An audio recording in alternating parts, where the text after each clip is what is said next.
এবার ভোটের মাঠের প্রস্তুতি এবং কি ভাবছেন ভোটাররা সেসব জানাতে জামালপুর থেকে যোগ দিচ্ছেন আনোয়ার হোসেন মিন্টু। মিন্টু, প্রার্থীরা কেমন প্রতিশ্রুতি দিচ্ছেন?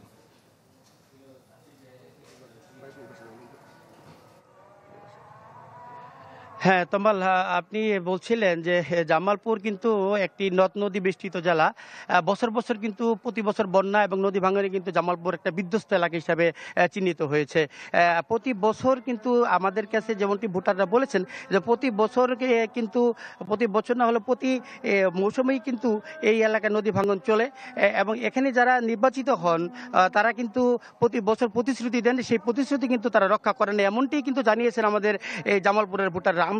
আমাদের সাথে আজকে রয়েছেন জামালপুর জেলা বিএনপি সাধারণ সম্পাদক এবং জামালপুর সদর থেকে যিনি মনোনীত হয়েছেন বিএনপির প্রার্থী অ্যাডভোকেট শাহ ওয়ারেস আলী মামুন। আমরা ওনার কাছে শুনবো যে জামালপুরের যে আসন্ন জাতীয় সংসদ নির্বাচনে আপনি বিএনপির প্রার্থী হিসেবে আগামী নির্বাচন আপনি কিভাবে দেখতে চান এবং এই জামালপুরের যে পশ্চাৎপদ জামালপুর জেলা, পিছিয়ে পড়া জামালপুর জেলাকে আপনি নির্বাচিত হলে কিভাবে উন্নয়ন করবেন?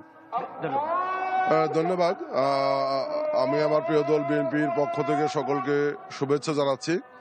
আসন্ন জাতীয় নির্বাচন বাংলাদেশের মানুষের একটি দীর্ঘদিনের প্রত্যাশা নির্বাচন। 17 বছর মানুষ ভোটের অধিকার থেকে বঞ্চিত। 17 বছর পরে মানুষ ভোট দিয়ে তাদের প্রতিনিধিকে নির্বাচিত করবে, তাদের পছন্দের দলকে রাষ্ট্রীয় ক্ষমতায় অধিষ্ঠিত করবে।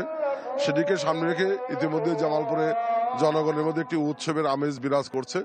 আমরা গত 17 বছর জনগণের ভোটের অধিকার প্রতিষ্ঠার জন্য জনগণকে সাথে নিয়ে জনগণের পাশে থেকে সংগ্রাম করেছি। আমরা বিশ্বাস করি জনগণের প্রত্যাশার নিয়েই আমরা আগামী নির্বাচনে অংশগ্রহণ করব। সেই ক্ষেত্রে জামালপুর যেটুকু বিগত দিনে উন্নয়নের নামে এখানে লুটপাট হয়েছে, আমরা সেই লুটপাট মুক্ত জামালপুর প্রতিষ্ঠা করতে চাই। জামালপুরে জেলার সদরে আমাদের জামালপুরের উন্নয়নে আরও বড় ধরনের কিছু পদক্ষেপ রয়েছে। পাশাপাশি জামালপুর জেলায় যেটি নদী ভাঙ্গন সহ সেই নদী ভাঙ্গন প্রতিরোধে এবং এইগুলো কার্যকরী ব্যবস্থা, বিগত বিএনপি সরকার অনেকগুলো কার্যকর পদক্ষেপ নিয়েছিল, আমরা নতুন করে আবার পদক্ষেপ নিতে চাই।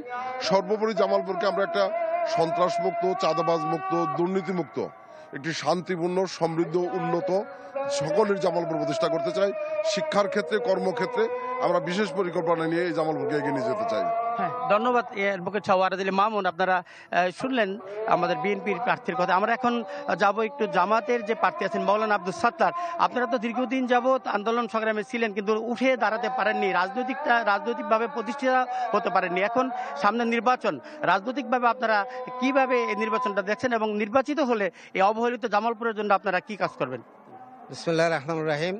সবাইকে ধন্যবাদ জানিয়ে আমি আমার কথা শুরু করছি। জামাত ইসলামী অত্যন্ত নিয়মতান্ত্রিক এবং অত্যন্ত সম্ভাবনাময় যে জামালপুরকে অত্যন্ত সব দিক থেকেই এর যে সমস্যাগুলো আছে সমস্যা চিহ্নিত করে এই সমস্যা দূরীভূত করার জন্য, সমস্যার সমাধানের জন্য আমরা ভূমিকা রাখব। এখানে শিক্ষার সমস্যা আছে, এখানে স্বাস্থ্যর সমস্যা আছে, একটা মেডিকেল কলেজ আছে কিন্তু তার সাথে হাসপাতাল না থাকার কারণে মানুষ যথাযথ সেবা পাচ্ছে না। কাজে এইদিকে আমরা দৃষ্টি দিব। এখানে যুব সমাজ যারা বেকার আছে, এই বেকার যুব সমাজের তাদেরকে প্রশিক্ষণের ব্যবস্থা করে তাদেরকে কর্মমুখী নাগরিক হিসেবে গড়ে তুলে আগামীতে দেশের জন্য যাতে ভূমিকা পালন করতে পারে সে ব্যবস্থা আমরা করব। নারী সমাজ তারাও যাতে তাদের মর্যাদা এবং সম্মানের সাথে ভূমিকা রাখতে পারে জাতীয় অর্থনীতিতে, পরিবারের অর্থনীতিতে, সেজন্য আমরা নারী শিক্ষার এবং নারীদেরকে কর্মমুখী হস্তশিল্প থেকে শুরু করে কর্মমুখী ভূমিকা পালন করার উপযোগী করে গড়ে তুলব। যুব সমাজ যারা জাতির সবচেয়ে বেশি একটি কার্যকর শক্তি, যুব সমাজকে আমরা অত্যন্ত গুরুত্ব দিয়ে তাদেরকে কর্মমুখী করার জন্য তাদেরকে বিভিন্ন ধরনের প্রশিক্ষণ দিয়ে আমরা তাদেরকে কর্মমুখী জীবনে প্রবেশ করার জন্য আমরা উদ্যোগ নিব এবং আগামীতে বাংলাদেশকে একটি আদর্শ, বিশেষ করে জামালপুরকে একটা আদর্শ আমরা বুঝতে পেরেছি। জামাত ইসলামের আমাদের যে প্রার্থী ওনার কথা আমরা শুনলাম। আমরা এখন যাব এনসিবির সম্ভাব্য প্রার্থী, উনি জামালপুর 2 থেকে সম্ভাব্য প্রার্থী। আমরা এনসিবির প্রার্থী জনাব হিফজুর রহমান বকুলের কাছে আমরা একটু শুনবো তাদের রাজনীতি এবং সামনে নির্বাচন সম্পর্কে। আমরা আসলে জাতীয় নির্বাচন চাচ্ছি বিচার এবং সংস্কারের পরে, কারণ গত 54 বছরের ইতিহাসে বাংলাদেশে যে রাষ্ট্র কাঠামো ছিল, আমরা জনগণের যে আশা প্রত্যাশা ছিল সেগুলো আমরা দেখেছি যে কিভাবে ভেঙে পড়েছিল গত 17 বছর। সেখান থেকে উত্তরণের জন্য 2000 মানুষের জীবন, সেটার প্রেক্ষিতে একটা রাজনৈতিক প্রতিশ্রুতি, নতুন বাংলাদেশের বন্দোবস্ত, যেখানের একটা অংশ হিসেবে আমি যেহেতু জামালপুর জেলার একটা প্রতিনিধিত্ব করছি, এখানে জনমানুষের সবচেয়ে বড় সমস্যা হচ্ছে নদী ভাঙন এবং যাতায়াতের ব্যবস্থার অনুন্নত অবস্থা রয়েছে। এখানে নদী ভাঙন কবলিত এলাকার অবৈধ বালু উত্তোলনের সিন্ডিকেট ভেঙে ফেলা হবে। জাতীয় নাগরিক পার্টি এনসিপি নদী চরাঞ্চলের স্বাস্থ্য, শিক্ষা এবং জনজীবনের কল্যাণের জন্য রাষ্ট্রীয় তহবিল থেকে যাতে তাদেরকে বিশেষভাবে বরাদ্দ দেওয়া হয় সে ব্যাপারে কথা বলবে। চরাঞ্চল সহ জামালপুরের বিভিন্ন প্রত্যন্ত অঞ্চলে চাষি যারা আছেন, ব্যবসায়ী যারা আছেন, তাদের পণ্য ন্যায্য মূল্য তারা পাচ্ছেন না। ঢাকার সাথে সাপ্লাই চেইন তৈরি করার জন্য এনসিপির পক্ষ থেকে উদ্যোগ নেওয়া হবে।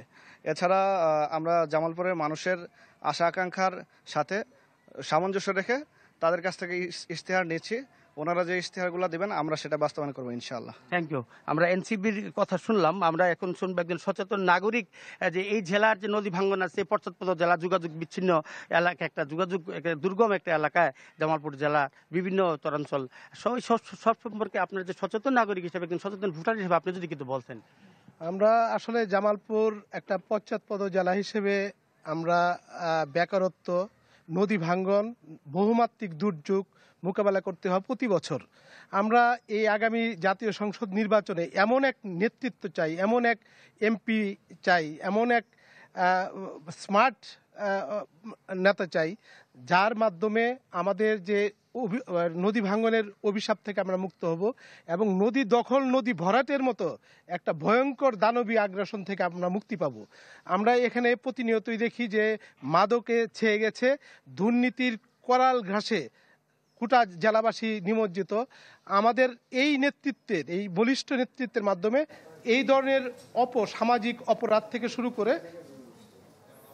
দর্শক, জামালপুরে আমাদের সহকর্মী আনোয়ার হোসেন মিন্টুর মাধ্যমে বিভিন্ন রাজনৈতিক দলের নেতা কর্মীরা জনগণকে আগামী নির্বাচন উপলক্ষে নানান প্রতিশ্রুতি দিচ্ছিলেন, আমরা সেটাই সরাসরি দেখাচ্ছিলাম।